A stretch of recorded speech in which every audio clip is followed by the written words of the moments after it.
Hello, YouTube channel and folks out there, wherever you happen to be watching. I don't know if you've had this issue with Screenflow. This happens to me often enough that I know now what to do, but I still forget sometimes if I haven't used it in a while.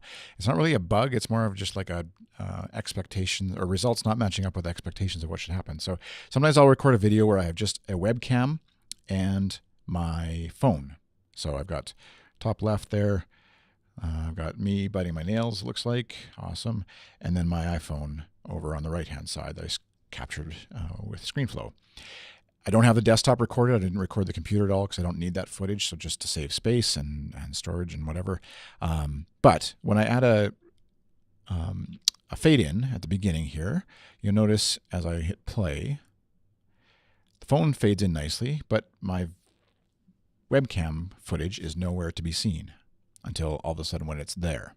So it just kind of ignores the fade and you're like, what the heck is going on? So what's actually happening here is because I recorded this with the iPhone as the primary computer footage, I guess, and the webcam secondary, it's set up to record into document settings of a iPhone orientation. So if you go to File and Document Settings, you can see right there, iOS Capture, iPhone 6 Portrait, and which is not helpful for exporting a video in 1080p. So change your document settings to 1080p, update.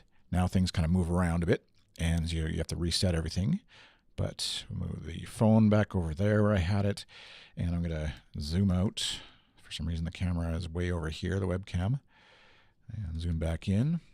And I'm just going to move over here. Background, bright yellow for lemon.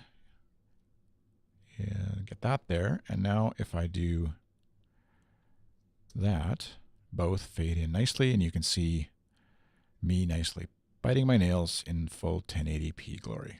Hope that helps you. If you have any questions about Screenflow, feel free to throw them in the comments below. I don't talk about a lot on my YouTube channel, but I use it all the time for the videos and courses I put together at courses.chrishans.com. But happy to talk about it some more. If you have questions, feel free to throw them in the comments below. Thanks for watching. Have a great day. Bye.